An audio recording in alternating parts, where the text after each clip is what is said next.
Magandang araw po sa inyong lahat. Ano po, ang pangalan ko po ay Joey. Dati-rati po, ah, kahit saan kami pumunta, nakakausap po namin ng mga tao at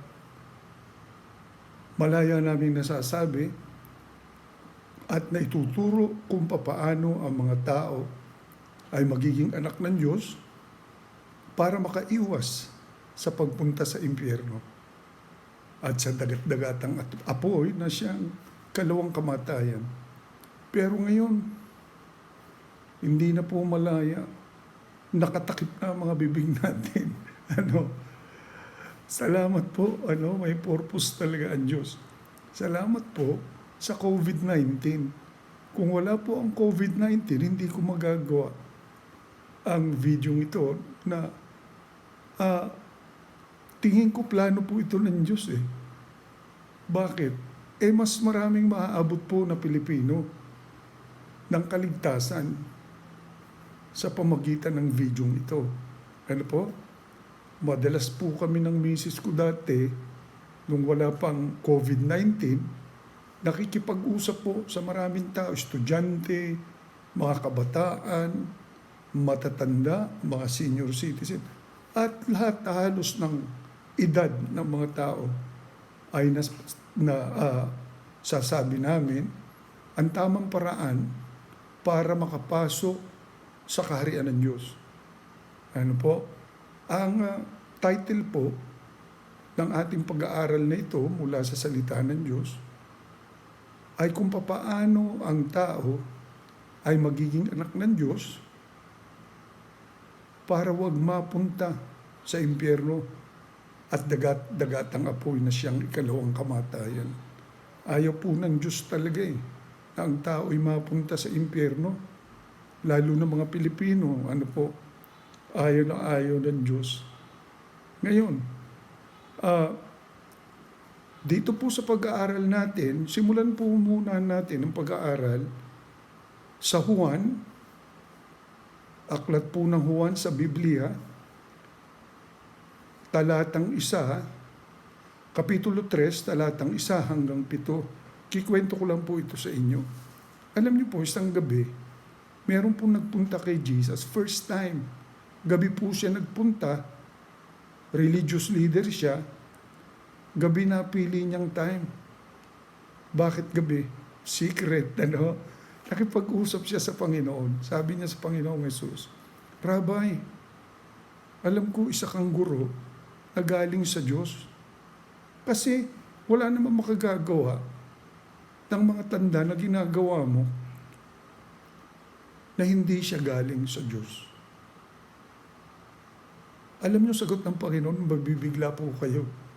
Ang sabi ng Panginoon sa Kristo, ngayon lang sila kita.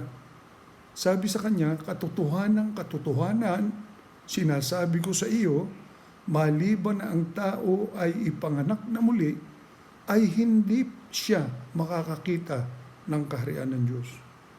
Grabe, nakakasyak po yun. Nasyak ba kayo? First time, kailangan ipanganak na muli para makita niya ang kaharian ng Diyos.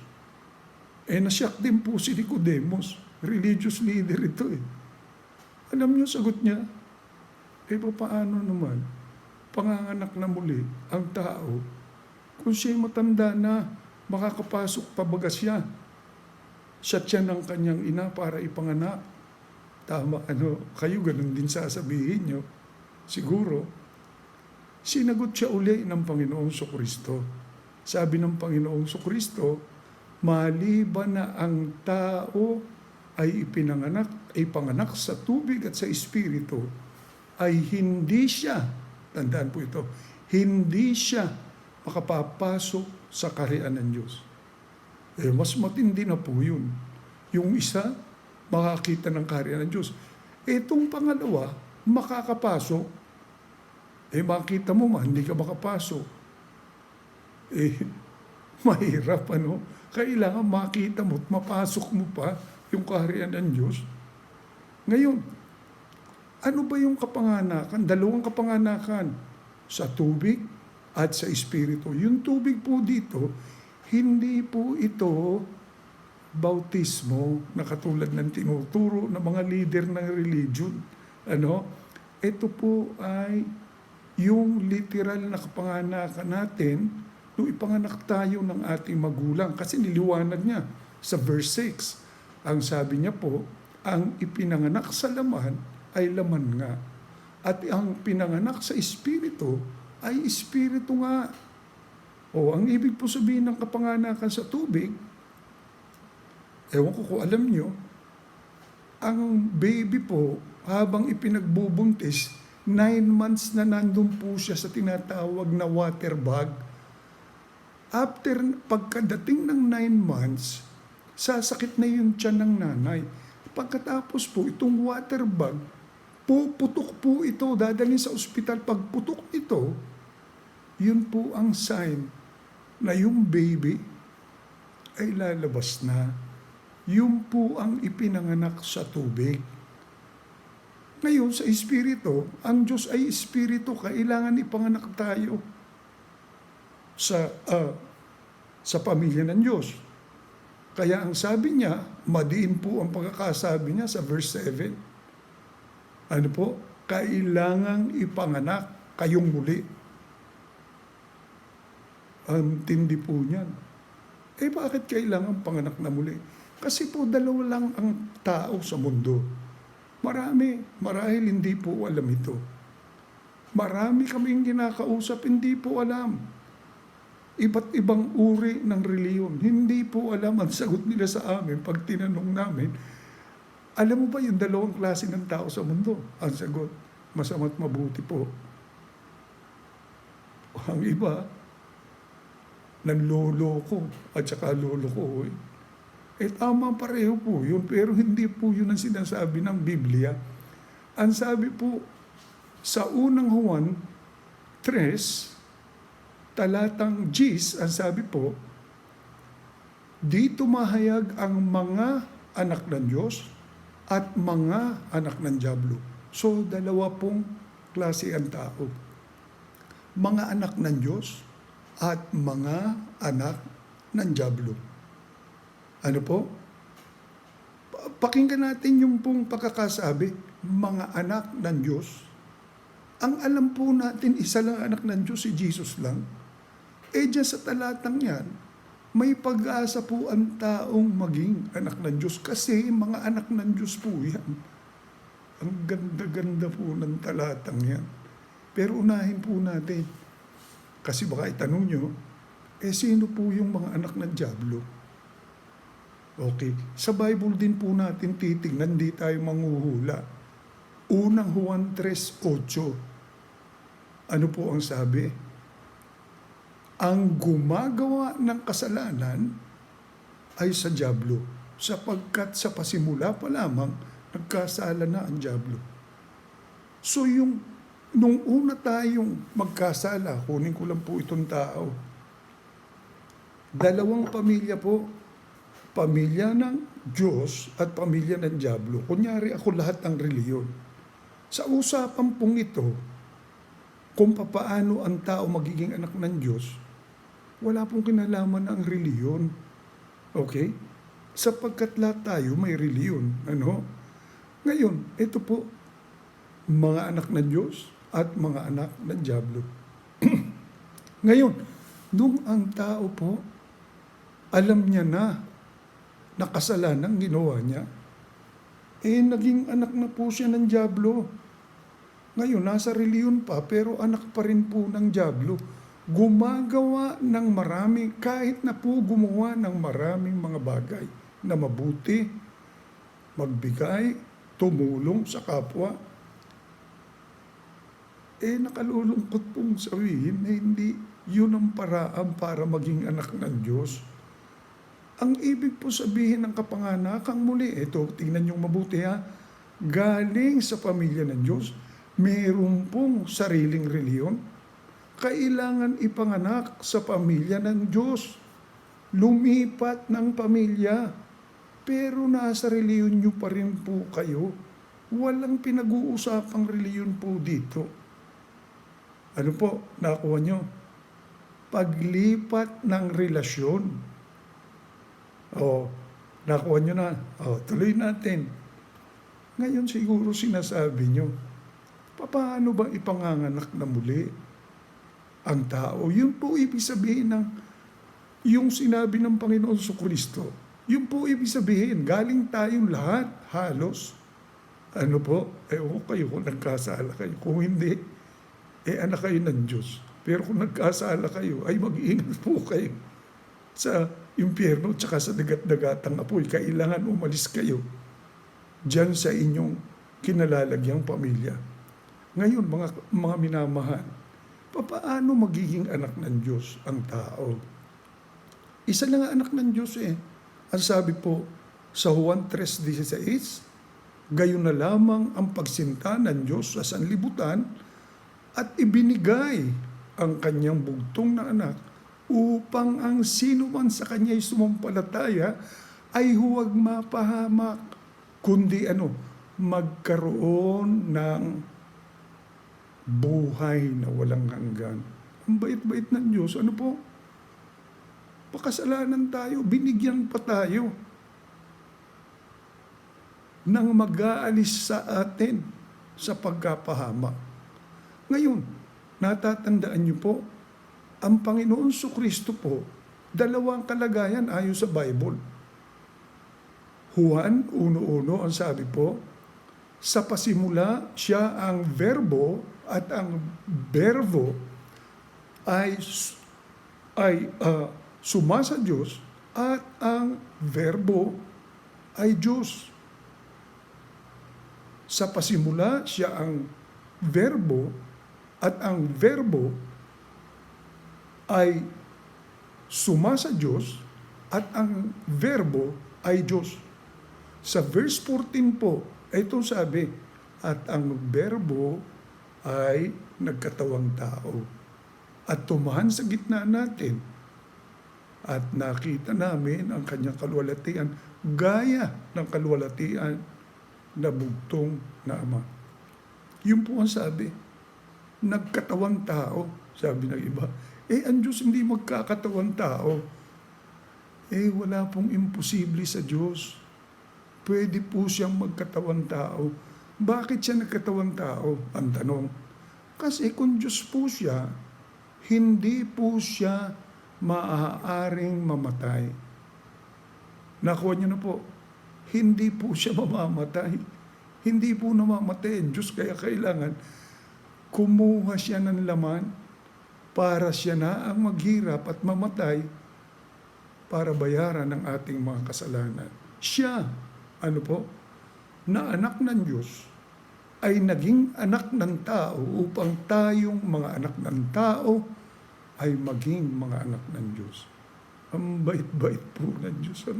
Napakaganda. Hindi nyo maunawaan. Ang kabaitan ng Diyos. Talagang terrible. Ngayon, namatay po siya, walang kasalanan, tandaan nyo, binugbog, nagpasa ng krus, pinaglalatigo. Nung nasa krus na po, sabi sa awit, aklat na mga awit, sabi niya doon, siya'y warm. Wala kayong makikitang maganda sa kanya nung nasa krus na siya. Yung pinakikita na kapako, hindi po ganyan ang itsura.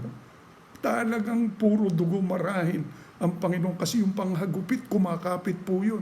May talim po yung pag pinalo, kumakapit po yun, binabatak po yun. Kahit saan siya tamaan, kakabit po yun, babatakin. Kaya po sabi siguro, walang makikitang maganda sa Panginoon Jesucristo. Pinako pa po siya sa krus. Ano nangyari? Sinaksak pa sa tagiliran. So namatay po siya. Inilibing, after 3 days, alam natin na nabuhay siyang maguli sapagkat sinabi niya sa Bible na mabubuhay siyang maguli, pumanik na po siya bilang tao sa kanan ng Ama at umupo na po siya doon. Namamagitan siya sa tao at sa Diyos. Ngayon, Yung kanyang pagka-Diyos naman ang ating pag-usapan. Ang sabi niya po sa Apokalipsis 3:20 o Revelation 3:20, ang sabi niya po, ito po sa English ko sasabihin sa inyo, tapos tatagalugin natin. Ang sabi niya, "Behold, I stand at the door and knock. If any man hear my voice and open the door, I will come in to him and will sup with him and he with me." Hindi po ito sa church siya kumakatok o sa bahay. Bakit him ang sinasabi niya? I will come into him and will sup with him and he with me. Sa Tagalog, narito ako'y nakatayo sa pintuan na tumutuktok. Kung ansino man duminig ng aking tinig at magbukas ng pinto, ako'y papasok. Ang ganda sa kanya at ahapong kasalo niya at siya'y kasalo ko. Saan po siya papasok? Saan ba siya kumakatok? Saan ba titira yung Diyos na si Jesus? Sabi po sa Efeso 3:17, sa English po muna. Ang sabi po, that Christ, yung pong Diyos na si Jesus, that Christ may dwell in your hearts by faith. Hindi po by feeling, sabi ng iba sa akin. Ano ba mararamdaman pag pinapasok ko siya? Hindi po importante yung mararamdaman ninyo.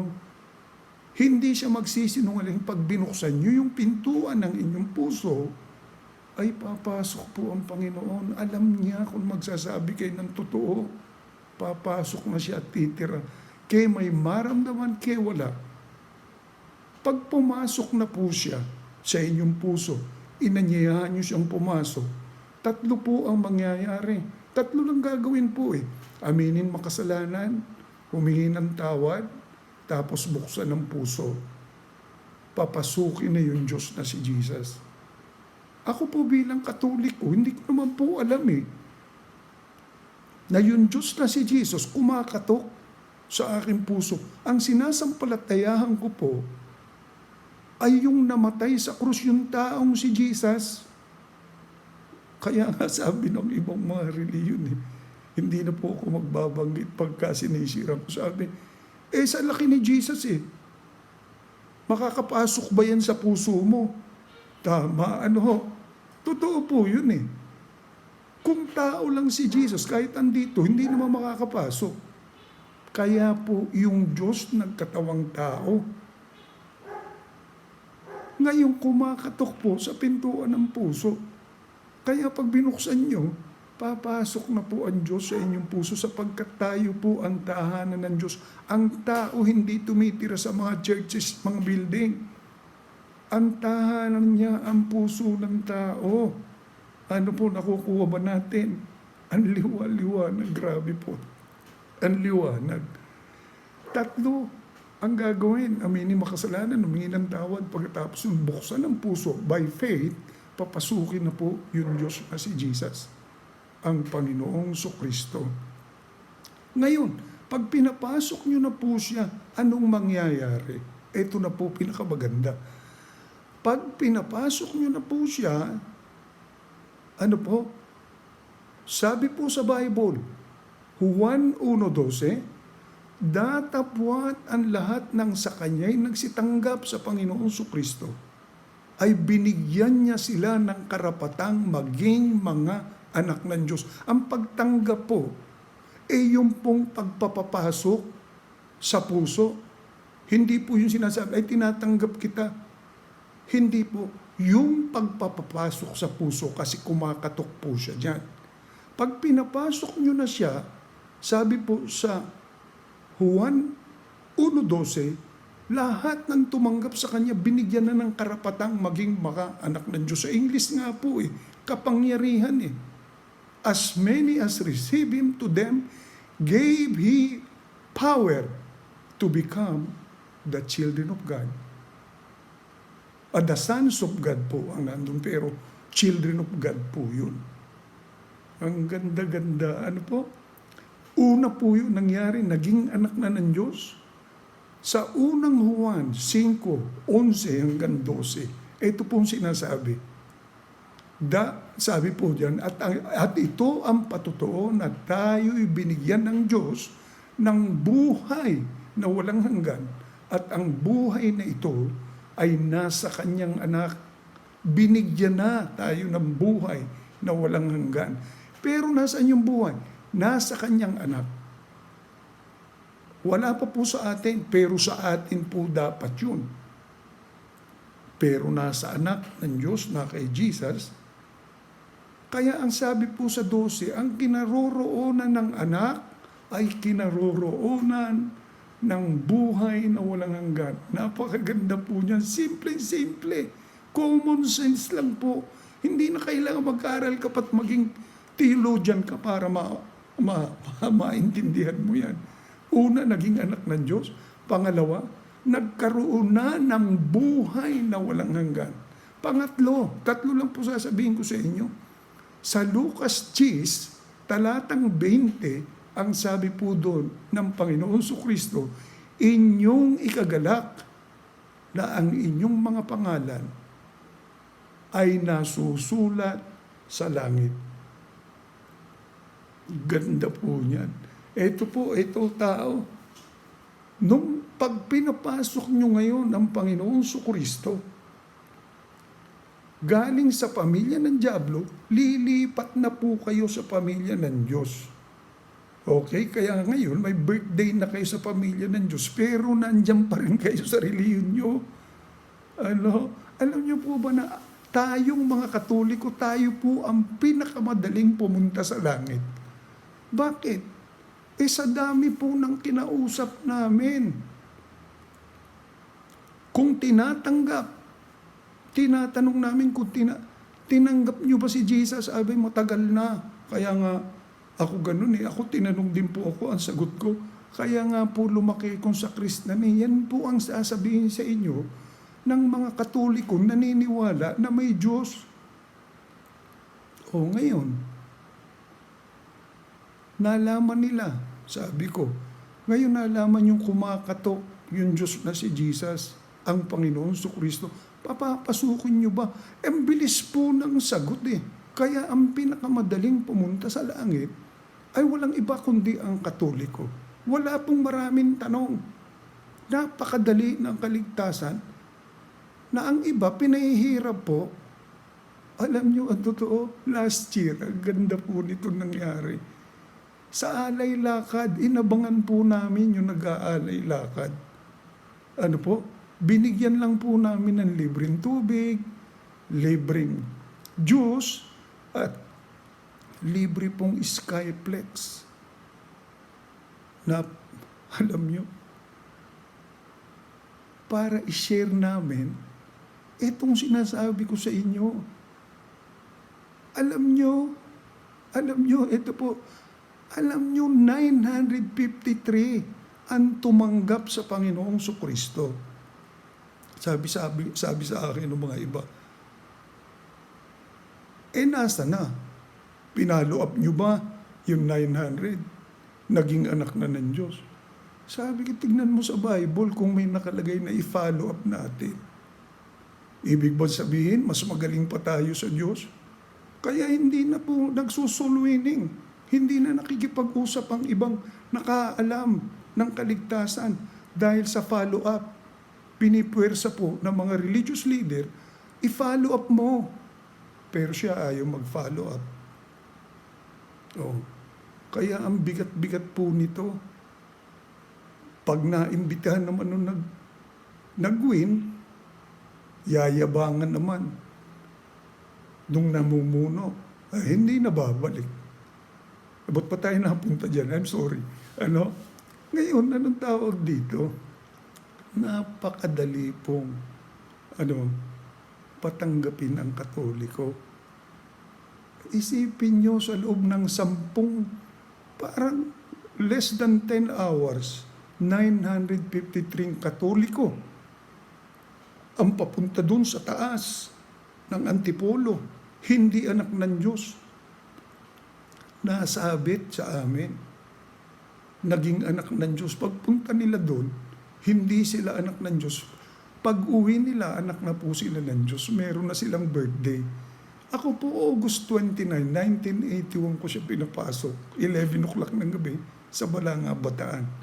Kaya magkakaroon po ng birthday. Lahat ng pinatanggap namin, alam nila kung kailan ang birthday nila. Eh sabi ng iba, paano kung magkasala? Sabi ko, gandang tanong mo yan. Ito liliwanagin ko. Pag pinapasok nyo si Jesus, naging anak lang tayo ng Diyos. Hindi tayo naging Diyos, kaya magkakasala pa rin tayo. Mangako kayo sa Diyos na hindi na kayo magkakasala. Ayaw nyo na ng kasalanan. Pero magkakasala kayo. Bakit? Kasi ang laman natin, gusto nito, kasalanan. Meron nga nakalagay sa Bible, 2 Corinthians 5:17. Ang sabi po doon, kaya't kung ang sino may na kay Kristo, siya'y bagong nilalang. Ang mga dating bagay ay nagsilipas na, narito sila'y pawang naging mga bago. Ngayon tinanggap nyo na po si Jesus Christ. Ngayon mismo, kung pinapasok nyo siya, o papapasukin nyo pa lang, hindi pa ako naglilid ng pagtanggap. Pag pinapasok nyo po siya, pagpasok ng Diyos sa inyo, ito, tandaan nyo po ito, pupunta po kaagad siya sa inyong DNA, aalisin niya po yung gene ni Satanas. Sa inyong DNA, papaltan po yun ng gene ng Diyos. Makakagawa pa po kayo ng kasalanan, pero hindi na kayo mag-i-enjoy kasi yung gene na ng Diyos ang nandyan. Di katulad ng gene ni Satanas. Ano po? Hindi na tayo pinipilit magkasala. Tayo ang nagpupunta. Kaya wala na po yung gene ni Satanas. Kaya nga po regeneration ang tawag po dito. Yung banal na Espiritu Santo, ang Espiritu ni Kristo, i-re-regen po tayo. Gene na ng Diyos ang nasa atin. Anak na tayo ng Diyos. Maaalis pa ba yun? Hindi na po. Katulad yan nung ipanganak tayo. Ako pinanganak ako ng March 5, 1951, wag yun na pong kwentahin, maraming taon po yun. Tinatandaan ko po yun, hindi ko pwedeng makalimutan. You know why? Hindi ko naman po yun alam sapagkat hindi ko sigurado sapagkat baby po ako noon. Pero tinatandaan ko po yun. Kayo rin, di ba? Ngayon, sa edad nyo yan, ano man edad nyo ngayon, nilid ko kayo sa prayer ng pagtanggap. Ngayon na po ang inyong birthday sa pamilya ng Diyos. Hindi nyo na pwedeng makalimutan. At pagdating nyo sa langit, maaaring tanungin kayo, bakit kita papapasukin sa akin tahanan? O di masasabi nyo yung date. Hindi ba? May birthday, sabi ng iba. Hindi kailangan tandaan. Hindi ko natatandaan. Hindi na ipaliwanag sa iyo ng maayos. Kaya kung hindi, wala ka, hindi pa huli, papasukin mo ngayon si Jesus sa iyong puso. Ang dali lang po.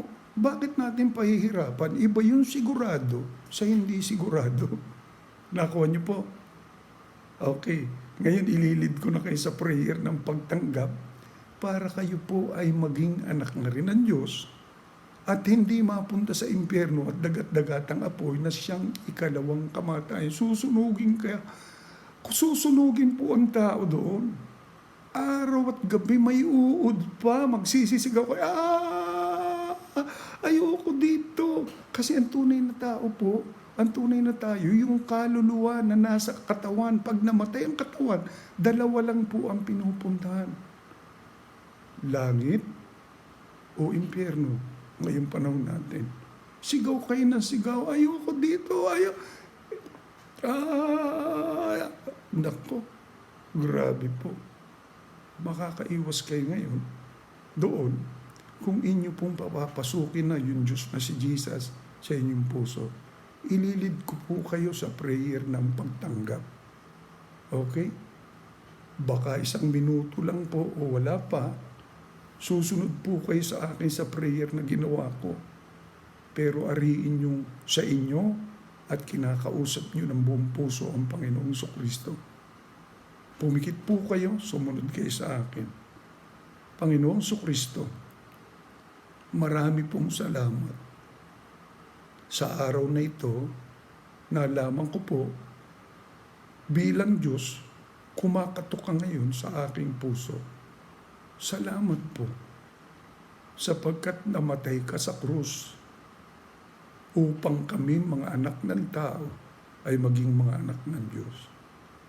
Panginoon Kristo, patawarin mo na po ako sa lahat ng aking mga kasalanan. At ngayon po, by faith, binubuksan ko ng aking puso, ikaw na kumakatok, Jesus, ay inaanyayahan ko ng pumasok at tumira sa aking puso. Ngayon at magpakailanman, bilang sarili kong tagapagligtas at Panginoon ng aking buhay. Salamat po, Panginoong Kristo. Ngayong nasa aking kanang puso, ayon sa iyong pangako. Sa Biblia, anumang oras ako mamamatay, sa langit na ako pupunta. Salamat po. Ngayon ding araw na ito, dinala mo na sa akin, magpakailanman, ang buhay na walang hanggan. At salamat po sa aking birthday ngayon, sa pamilya ng Diyos. Naging anak nga ako ng Diyos, magpakailanman. Amen. Oh, praise the Lord. Salamat po sa Diyos. Meron na kayong birthday sa pamilya ng Diyos. Ang ganda-ganda po niyan. Ano? 3 ang nangyari, naging anak ng Diyos. Nagkaroon ng buhay na walang hanggan. Pangalan na lista na po ngayon sa langit. Makakalimutan niyo pa ba yung araw na to? Hindi na po. Hindi na. Ako yung March 5, 1951, alala ko doon. Naaalala ko yun. Hindi ko makakalimutan. Pero alam nyo, ang sigurado po ako yung August 29, 1981, 11 o'clock ng gabi sa Balanga, Bataan. Di ba napakabait po ng Panginoon? Ngayon, ang akin pong imumungkahi lang sa inyo, naligtas kayo ngayon, may mga mahal tayo sa buhay. Ano po? Na kailangan din maabot ng kaligtasan. Tayo mga Katoliko, napakaraming Katoliko. Sabi ng iba sa akin, ngayong anak na ako ng Diyos, kailangan ko na bang umalis sa aking reliyon? Naku, wag na wag po. Wag kayong umalis dyan. Bakit? Kasi kailangan kayo ng mga Katoliko, i-share nyo po ang kaligtasan. Ang gawin nyo lang po, mag-pray kayo sa Diyos, anak na kayo ng Diyos, daling kayo sa Bible study, sa grupo ng Bible study, para sa ganun lumakas kayo sa pananampalataya. Ano po? Bahala kayong mag-usap ng Diyos, anak na kayo ng Diyos po eh. O, nakuha niyo po. At saka ngayon, huwag niyo pong kakalabanin, ngayon halapan niyo yung tunay na kaligtasan. Huwag niyo pong kalabanin yung mga Katolikong iba. Ano po, ituturo ko sa inyo to. Ano, kasi baka maturuan po kayo. Nakalabanin niyo yung mga ginagawa ng mga Katoliko. Sa akin po walang nagturo ng ganun. Pero natutuhan ko po dahil sinasabi. Pero ngayon hindi na po. Tuturo ko sa inyo sa mga susunod na pagkakataon. Ano? Salamat po sa Diyos sa kaligtasan. O ngayon, kung hindi nyo po masabi sa kanila, anong tawag nito? At tandaan nyo, sinabi ko sa inyo, huwag nyong pakialaman yung pananampalataya ng may pananampalataya. Huwag kayong magbawal ng kung ano-ano. Bakit? Hindi po natin trabaho yun ng mga anak ng Diyos. Ang Diyos po ang kikilos. Ang trabaho natin, ma-share natin kung paano ang mga tao pupunta sa langit. Ay baka nakatuto kayo nung kung ano sa Bible eh. Bawal kayo dito, bawal yan, bawal yun. Huwag niyo pong gawin yan, magkakaroon kayo ng kaaway. At saka yung sasabihin, hindi na kayo Katoliko. Hindi na kayo kakausapin. Ano po? Tapos kakalabanin niyo yung mga rebulto. Eh, wag po. Ako nga may nagtatanong sa akin, ito tandaan niyo, ang mga nagtatanong sa akin, sabi niya, bakit ang mga born again hindi na naniniwala sa mga santo? Sabi ko, hindi lang po kailangan paniwalaan ng mga santo, kailangan po mahalin pa ang mga santo. Eh si Santa Maria, hindi nila kinikilala, sabi ko, kung totoo pong anak ng Diyos yan, mamahalin pa si Santa Maria. Ang sabi po sa akin, bakit yung ibang born again? Sabi nila, born again sila. Sinusunog, binabasag. Ang mga santo, hindi po santo yun. Ang mga santo po, yung gumawa ng Bible. At paging naging anak kayo ng Diyos, nabibilang na po kayong santo rin. Yung po mga binabasag,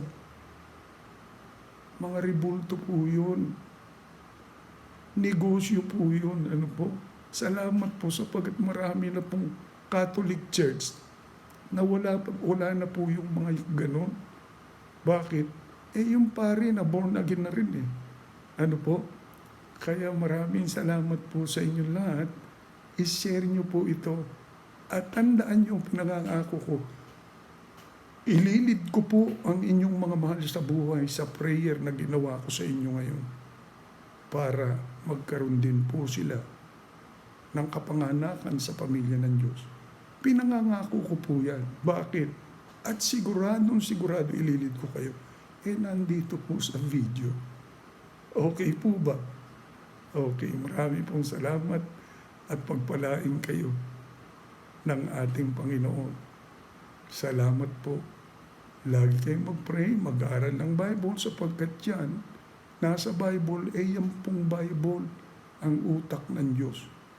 Ang ginagamit ko po, King James po, mas madaling maunawaan.